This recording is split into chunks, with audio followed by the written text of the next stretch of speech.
the Principal Secretary, State Department for Higher Education, the representatives of the Ministry of Interior, National Police Service, DCI, the chairperson of the Kenya National Examinations Council Board, council members, fellow CEOs, representatives of the associations, KCSE, council members, fellow CEOs, representatives of the associations, KCSE, and Kenya Private Schools Association, staff from the Kenya National Examinations Council, members of the Fourth Estate, all invited guests, ladies and gentlemen, good morning.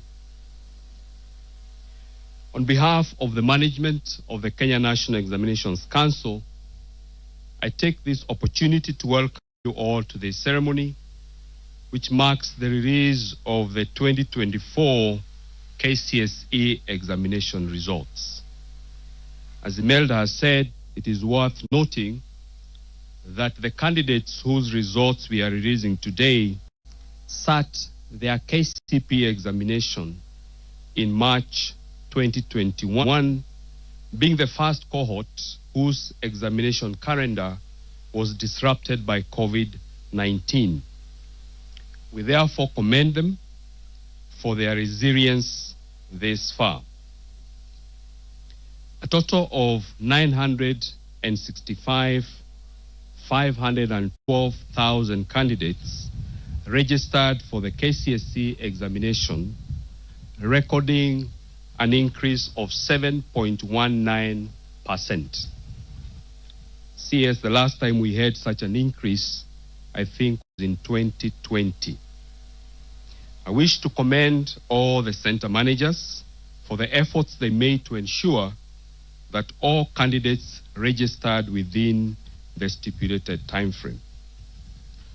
Assessment of the candidates started in January of 2024 with projects for agriculture, art and design, woodwork, metalwork, building construction, and computer studies. Field administration of theory papers and practicals was successfully undertaken between Tuesday 22nd of October and Friday 22nd of November 2024.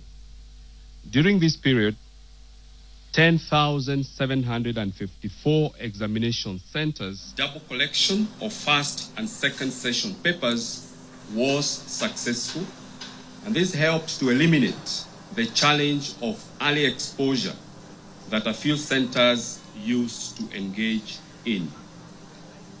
So I wish to commend KCSE for having supported us in this innovation, because CS, I can confirm to you that last year and this year, we didn't have a single case of early exposure of the second session paper. This innovation also necessitated a change in the timetable to have one session administered in the morning and the second session administered in the afternoon. This allowed the candidates adequate time between the two sessions, unlike in the past when they only had 1 hour between the two sessions. A total of 125,000 professionals were engaged in the field administration process. They included officers from the Ministry of Education, Teachers Service Commission, and security officers, center managers, supervisors, invigilators, and drivers. Allow me, CS, to thank this team for dedicating their time and sacrificing, sometimes in situations that were very challenging, especially when we had rains. Thereafter, the Council engaged 30,370 examiners for the marking of the examination papers in 40 marking centers. I applaud all the examiners for their professionalism and commitment. CS, allow me to shift focus to the 2025 examination and assessment cycle. This year, NEC will administer KCSE to the third cohort of the competency-based education and the Kenya Junior Secondary Education Assessment to the first cohort that has just joined grade 9. We will also administer the Kenya Pre-Vocational Level Education Assessment to an estimated 5,306 candidates with special needs who are following the stage-based pathway of the competency-based education. In readiness for the Kenya Junior Secondary Education Assessment, NEC undertook a pilot in July 2024 by administering the assessment to learners in 235 schools sampled from all the 47 counties. The pilot findings were used to develop the assessment blueprint that will be used for this level. I wish to inform everyone that NEC has developed and uploaded sample papers for the Kenya Junior School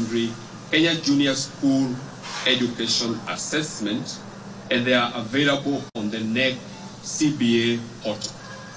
These papers, CS, I wish to reiterate, they are free because we know there are enterprising Kenyans who will attempt to download them and start selling to schools. These papers are free.